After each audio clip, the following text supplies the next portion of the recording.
আম আর সুজি দিয়ে যে এত মজাদার লাড্ডু তৈরি করা যায় সেটা একবার তৈরি না করলে বুঝতেই পারবেন না। এই লাড্ডুটা তৈরি করা অনেক বেশি সহজ আর খেতেও কিন্তু ভীষণ মজা। পাকা আম ফুরিয়ে যাওয়ার আগে অবশ্যই এই লাড্ডুটা একবার হলেও তৈরি করে দেখবেন। আশা করছি আপনাদের কাছে অনেক ভালো লাগবে। আসসালামু আলাইকুম ভিউয়ার্স, ওয়েলকাম করছি আমার চ্যানেলে নতুন আরও একটি এপিসোড দেখার জন্য। প্রথমে চুলায় একটি প্যান বসিয়ে দিয়ে দিচ্ছি 1 টেবিল চামচ পরিমাণে ঘি। ঘিটা একটু গরম হয়ে আসলে 1 টেবিল চামচ কাঠবাদাম কুচি, 1 টেবিল চামচ কাজু বাদাম কুচি, 1 টেবিল চামচ পরিমাণে কিশমিশ। চুলার জালটি লো ফ্লেমে রেখে এই ড্রাই ফ্রুটসগুলোকে একটু ভেজে নেব। আপনারা আপনাদের পছন্দ মতো যে কোনো ড্রাই ফ্রুটস এখানে নিতে পারেন।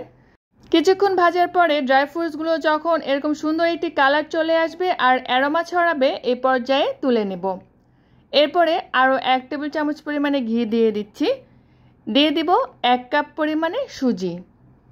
ঘিয়ের মধ্যে সুজিটা দিয়ে একটু ভেজে নেব। আর ভাজার সময় চুলার জালটি লো মিডিয়ামের মাঝামাঝি রাখবেন, মানে খুব বেশি জাল দিতে যাবেন না, নাহলে কিন্তু সুজিগুলো পুড়ে যাবে। চাইলে কিন্তু চুলার জালটি লো ফ্লেমেও রাখতে পারেন।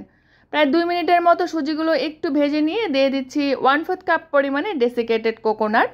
চাইলে কিন্তু ফ্রেশ কোরানো নারকেলটাও দিতে পারেন, এতে করে কিন্তু টেস্টটা অনেক বেশি ভালো আসবে।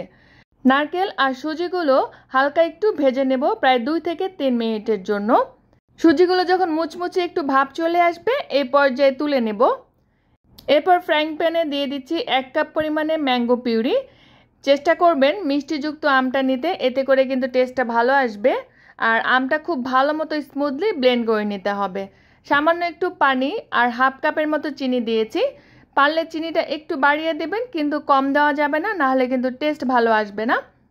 অনবরত নেড়ে চেড়ে চিনিটা যখন খুব ভালো মতো গলে আসবে আর আমের পিউরিটা এরকম থকথকে ভাব চলে আসবে, এই পর্যায় পর্যন্ত নাড়তে হবে। দেখতেই পাচ্ছেন আমের কালারটা কিন্তু চেঞ্জ হয়ে গিয়েছে। প্রায় 2-3 মিনিটের মতো জাল করার পরে দিয়ে দিচ্ছি 1/2 কাপ পরিমাণে তরল দুধ।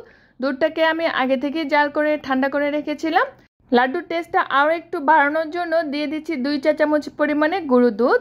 সবগুলো উপকরণ খুব ভালো মতো মিক্স করে নিচ্ছি। চুলার জালটি মিডিয়াম টু লোয়ের মাঝামাঝিতে রেখে জাল করতে হবে, বেশি হাই ফ্লেমে রাখলে কিন্তু পুড়ে যাবে। মিশ্রণটা যখন এরকম বুদবুদ আসা শুরু করবে, এই পর্যায়ে আমি যে সুজিগুলোকে ভেজে রেখেছিলাম সেগুলো দিয়ে দিচ্ছি আর সাথে ড্রাই ফ্রুটসগুলো দিয়ে দিলাম। এখন সবগুলো উপকরণ খুব ভালো মতো মিক্স করে নিব। প্রায় 3 থেকে 4 মিনিটের মতো সুজিটা আমের সাথে খুব ভালো মতো নেড়েচেড়ে মিক্স করব।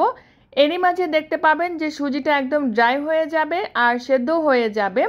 এখানে আর এক্সট্রা করে কোনো পানি অ্যাড করতে হবে না। আমের পিউরিটা দিয়েই সুজিটা সেদ্ধ হয়ে যাবে।